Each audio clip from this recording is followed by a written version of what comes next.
Shalom saudara-saudara yang kasih Tuhan, senang bisa berjumpa dengan saudara di dalam program Renungan Harian GKI Sangkrah, tepat hari ini hari Rabu tanggal 4 Juni 2025. Mari saudara, sebelum kita mendengarkan sabda Tuhan, mari bersama kita bersatu hati di dalam doa. Allah Bapa yang Maha Pengasih, Allah yang terus menyertai setiap kami. Setiap kami adalah pribadi yang lemah dan rapuh, untuk itu kami mau untuk terus Tuhan bentuk supaya hidup kami boleh semakin seturut dengan kehendak-Mu. Melalui pembacaan sabda yang akan kami dengarkan dan renungkan, biarlah Tuhan sendiri yang menegur dan mengubahkan setiap hidup kami. Di dalam nama-Mu Tuhan kami Yesus Kristus, kami berdoa dan mengucap syukur. Amin. Saudaraku yang kasih Tuhan, ada seekor burung yaitu burung beo. Burung ini punya keunikan, bagaimana burung ini bisa menirukan suara orang lain. Ini adalah suatu bentuk kecerdasan dari hewan tersebut, sehingga hewan tersebut ketika mendengarkan berbagai macam suara di sekitarnya, ia dengan cepat bisa meniru dan juga mengeluarkan atau mengulang kata-kata. Tapi semakin banyak ia punya kata-kata, nampaknya burung ini juga kehilangan akan kemampuan untuk bersuara secara otentik atau suaranya sendiri seperti apa. Nah, untuk itu ini juga mengingatkan kepada setiap kita sebagai para pengikut Tuhan. Kita diminta untuk bukan hanya sekedar menjadi seorang pengikut Kristus yang seperti orang-orang lakukan. Sebagai orang Kristen pergi ke gereja, tapi kita diajak untuk memiliki sebuah pengenalan yang dalam, mengenal siapa Allah kita dan bagaimana kemudian kita berelasi kepada Tuhan Allah. Di dalam Lukas pasal yang ke-9 ayat yang ke-18 sampai dengan 22, Tuhan berfirman demikian.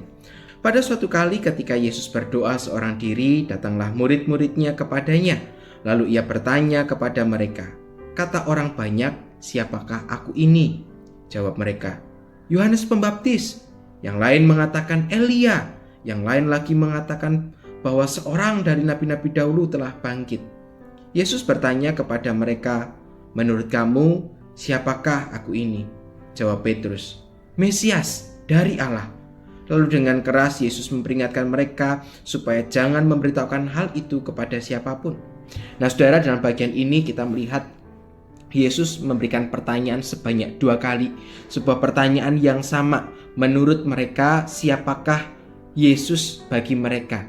Nampaknya pada jawaban pertama Yesus lebih mendengarkan bagaimana jawaban para murid itu berdasarkan apa yang mereka dengarkan di sekeliling mereka. Maka kemudian Yesus dikenal sebagai Yohanes Pembaptis, Elia, dan juga para nabi-nabi. Tetapi Yesus merasa tidak puas dengan bagian ini. Sebab itu artinya para murid belum mengenali siapa Yesus sesungguhnya. Siapakah Yesus sang guru mereka ini?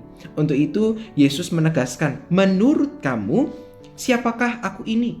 Dan kemudian salah satu murid bernama Petrus berkata, "Mesias dari Allah." Pengakuan yang diungkapkan oleh Petrus ini menjadi satu pengakuan yang sangat mendalam. Sebab Petrus berani mengungkapkan tentang identitas Allah. Dia tidak terkecoh dari penilaian atau anggapan-anggapan orang lain, tetapi berdasarkan relasinya, berdasarkan pengalamannya, sehingga kemudian Petrus juga bisa mengungkapkan tentang siapakah Allah bagi dirinya, siapakah Yesus di dalam kehidupan Petrus, yakni adalah Mesias, sang penyelamat yang datangnya adalah dari Allah. Nah saudara-saudara yang kasih Tuhan, di dalam bagian ini termasuk mengingatkan kepada setiap kita bagaimana sebagai para pengikut Kristus kita diajak untuk bukan hanya sekedar percaya kepada Tuhan, tapi kita diajak untuk juga memiliki pengenalan yang lebih dalam kepada Tuhan. Sama seperti Petrus dan para murid, Tuhan juga mengundang kepada kita. Menurut saudara dan saya, menurut setiap kita, siapakah Yesus di dalam kehidupan kita? Apakah Yesus hanya Allah yang kemudian kita sembah? Atau justru Ia adalah Allah yang jauh lebih dalam daripada seorang Allah? Ia adalah Allah yang terus selalu dekat, senantiasa bersama dengan kita. Untuk itu, dalam bagian ini, setiap kita diajak untuk memiliki pengalaman, untuk memiliki pengenalan yang juga lebih dalam kepada Tuhan. Bukan hanya sekedar menjadi pengikut saja, tetapi menjadi pribadi yang terus dekat, erat kepada Tuhan.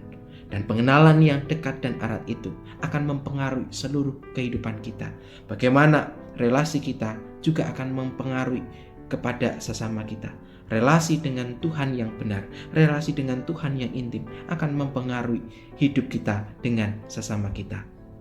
Untuk itu saudara, melalui permenungan firman hari ini, mari bersama-sama kita semakin menjalin relasi kepada Tuhan, makin mengenal pribadinya, sehingga pada akhirnya hidup kita juga boleh semakin diubahkan. Untuk itu saudara, mari bersama kita memperjuangkan kebenaran firman ini untuk kita lakukan di dalam kehidupan kita hari lepas hari. Mari bersama kita akan menutup permenungan ini di dalam doa. Kita berdoa.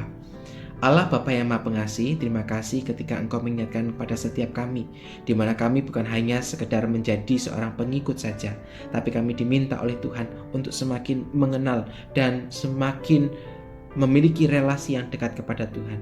Sebab relasi yang dekat kepada Engkau akan mempengaruhi bagaimana cara hidup kami kepada orang-orang di sekitar kami.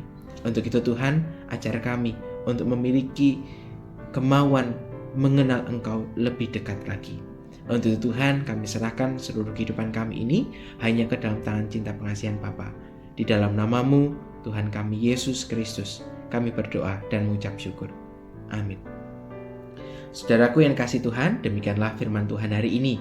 Selamat menjalani kehidupan bersama dengan Tuhan. Kiranya kasih Tuhan senantiasa menyertai setiap kita semua. Tuhan memberkati kita. Sampai jumpa.